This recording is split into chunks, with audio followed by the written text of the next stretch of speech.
Mary, and welcome to my channel of love, life, and relationships. Now, on this channel, I will be giving my thoughts, comments, and opinions of some of the issues that are affecting our communities today.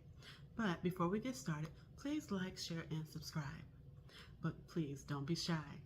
You can share your thoughts, comments, and opinions with me as well. I understand that we won't all agree, and that's okay. All I ask is that you be respectful. Now, let's get started. They told me not to make his lunch.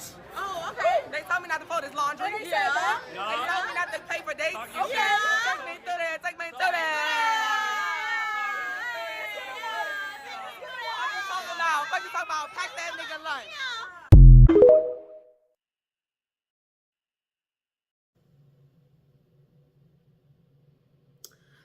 So yeah, it is so sad that there are literally women out here giving this type of advice.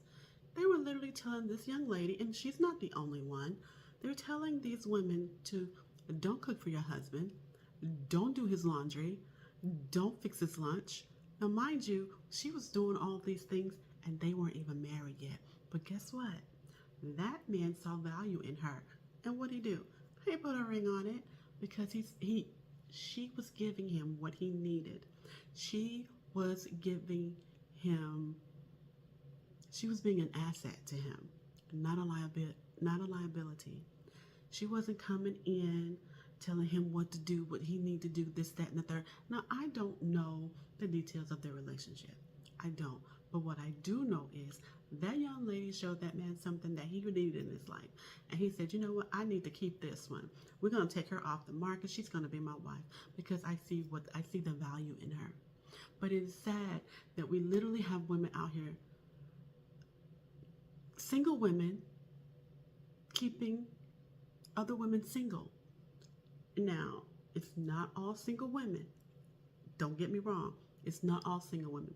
But there are some bitter birds out here that are literally giving people advice to don't do this for him. Don't do that for him. Girl, he's grown. He can do it. You're not his mama. You're not his slave. It's not about being his mama. And it's not about being his slave. Now, mind you, these are the same women that want a man to come in and do everything for her.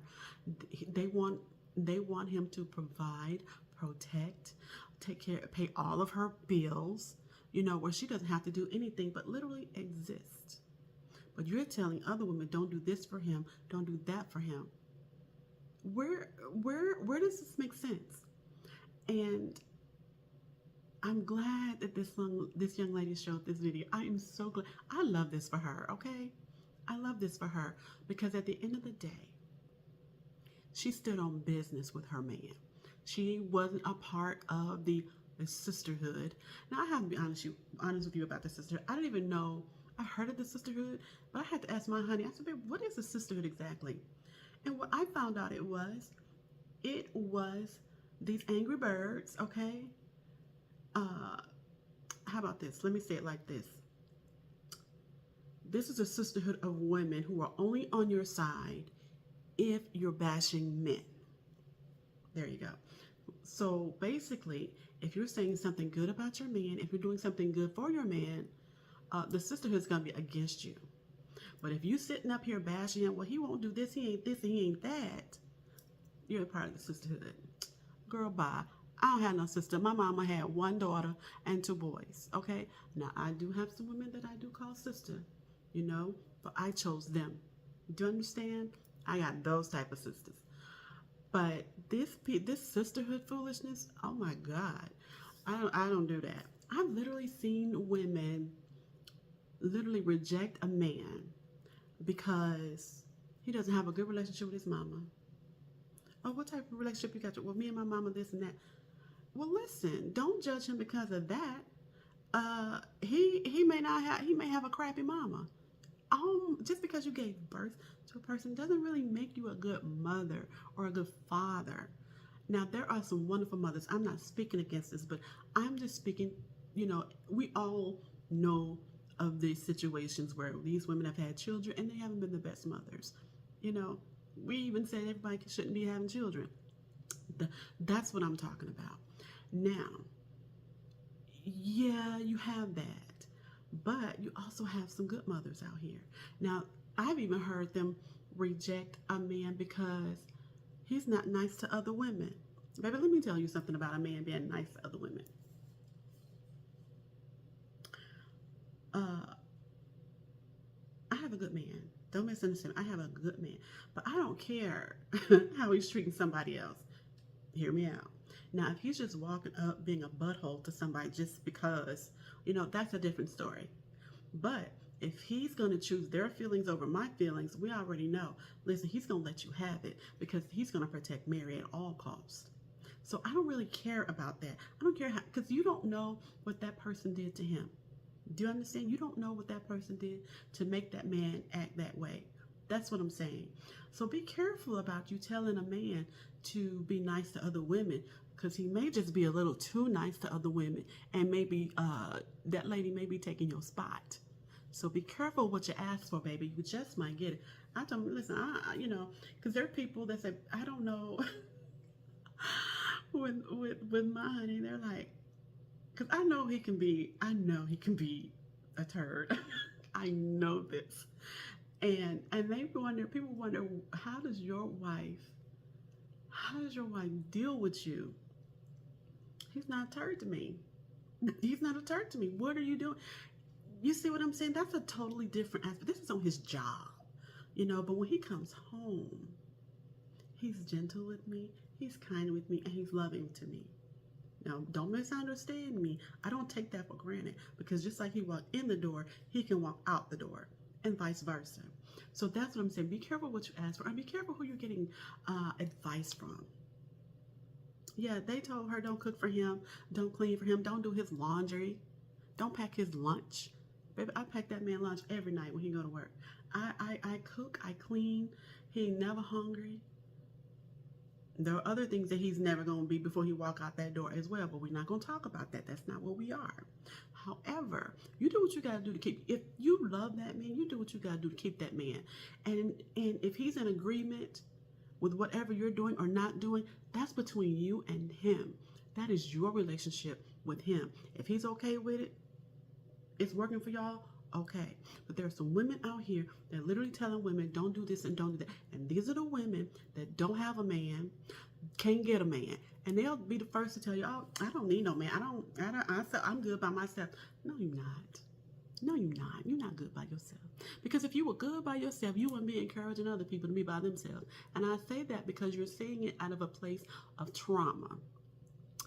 I am so sorry that people did what they did to you, men treated you the way they treated you. But that's not her fault, and that's not the next man's fault either. So be careful what type of advice that you give other people, because you are stunting your own blessing. Now, I'm the first one to say, girl, listen, you better go do that, cook that, fix his plate. Who? Because if what you don't do for a man, another woman will. And I know that sounds really cliche, but at the end of the day, it is the truth. What you don't do for that man, he'll go find it somewhere else. Because I guarantee you, you want him to do everything he's supposed to do as a man for you. That's called working together. That's called teamwork. That's called being a couple, loving on each other, appreciating each other, reciprocating, people. Let's reciprocate these things. Be what you ask for. You can't ask for a man to do this and do that for you, and you're not giving that. But I promise you, that lady accepted that ring because that man is giving her something that she needs in her life. He has enhanced her life. She has enhanced his life. She feels fulfilled with him, and he feels fulfilled with her. So guess what? He decided to hold on to that thing. He want to keep that thing. That's something he's willing to invest in. And I'm gonna be honest with you. Women, we are an investment, and I say that because of the role that a lot of men play in these relationships. They, like you said, they provide, they protect. And let's be honest. I'm the first one to say it. Men have more money before they get into a relationship. When they're single, they have all the money. I don't say all the money, but when they're single, they have way more money. they are thriving in areas, they're minding their business, they're working out, they're, but then they get into a relationship and he wants to spend this money on you. He wants to spend this money on you, and I know that he's going to do what he has to do because he wants to be with you. As a real man do this. Real man is just something that they do. You don't have to ask for it. You don't have to require it. What I'm saying is, not telling you to settle. I'm not telling you to take a man that won't do this and won't do that. That's not what I'm saying. Don't pick that one. Don't pick that one that's coming in acting like he don't want to do nothing. He's not fulfilling his duties as a man, and he's not fulfilling you. You don't pick that one. You pick the one that that is being fulfilling his responsibilities as a man, as you see a husband in this man. That's the one you want to pick. And let me clarify some things when it comes to pick and choosing. All right. Now I know there are women out here like me, this young lady who decided to accept this man's proposal and be his wife. We're called pick-me's, okay? But you can call me what you want to. However, let me clarify some things. I'm not picked. I was not picked. I was chosen. And let me help you out with the difference in that. Being picked is something that you do spontaneously at the spur of the moment. You don't put much thought into it, and it's usually picked. It's usually as a second choice. Being picked is usually not the first choice. It's usually done as a second choice. There's not commitment. There's no substance in being picked. It's usually done superficially. Now, to be chosen is done out of careful consideration. There is a thought process behind it. There is a commitment usually behind it. It is not done instantly. It is not done instantly. It's something that is taking time. It's a process behind being chosen. So for someone to choose you, he saw a value in you. But someone you pick is usually a fly-by-night type of person that's picked. So don't call us pick-me's. We're not pick-me's, baby. We're chosen, okay? We're the chosen. Sorry, okay? And y'all wanna bash us for being picked or chosen. Well, you should bash yourself for being skipped. They skipped you. They didn't pick you, they skipped you. So be careful how you put your mouth on people who are chosen. Okay? Yes, spiritually chosen, that's one thing. But I mean chosen as in a relationship. And usually that's, if it's done properly, it's done with discernment. That's what chosen is also about too. It's done out of discernment. You're being led to choose this person because of their value that you see in them. They are an asset to you. They are an enhancement to your life. So y'all stop letting these people call y'all pick-me's, okay? You call them skip-me's because they weren't even picked, okay? You let them know that you're not pick-me's, you're chosen. Get yourself chosen. So that's all I have for this video today. I thank you for watching and spending time with me. If you enjoyed this video, please like, share, and place a comment of your thoughts, feelings, and opinions with me. Respectfully, of course. And I'll see you in the next video. Bye.